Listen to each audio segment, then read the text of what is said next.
রহস্যজনক মৃত্যু ঘিরে তীব্র চাঞ্চল্য বাঁকুড়ার ইন্দাসে।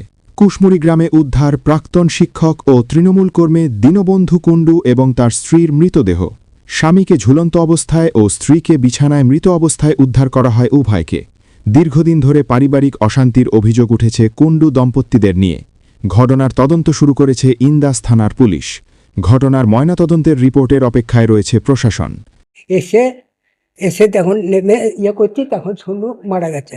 না কি করে মারা গেছে আমি শুনিই নাই। তখন এসে দেখছি এখানে নামানো আছে। আমি তো মাঠে ধান আনতে গেছি, কি করে মরেছে কি না এসে বলতে পারবো না। বিছানে বোধহয় বৌমা ছিল, এইখানে ছিল তো দুজন পাশাপাশি। হ্যাঁ পাশাপাশি এইখানে ছিল তো। আমি কি করে বলবো, আমার নাম অজিত কর্মকার। আমি তো দেখলাম যে ঘর থেকে বার করলো একজনকে, আর একজন উপদেশের তোক্তার উপরে শুয়েছিল।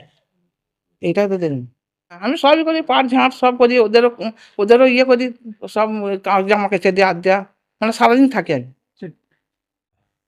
আর কিন্তু মরে গেছে, ও দেখছি মরা। আমি যে দেখলাম মরা, কোথায় ছিল? মানে বিছানার মধ্যে মরা।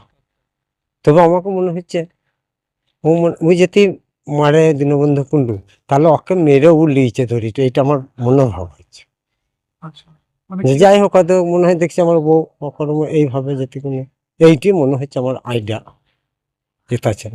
এইটা বললাম না যে এই না ভাই, তবে ওরা মারে বউ আসলে তো। আমার নাম হবিবুর রহমান শেখ। দেবনাথ মদকের রিপোর্ট, জেলার বার্তা।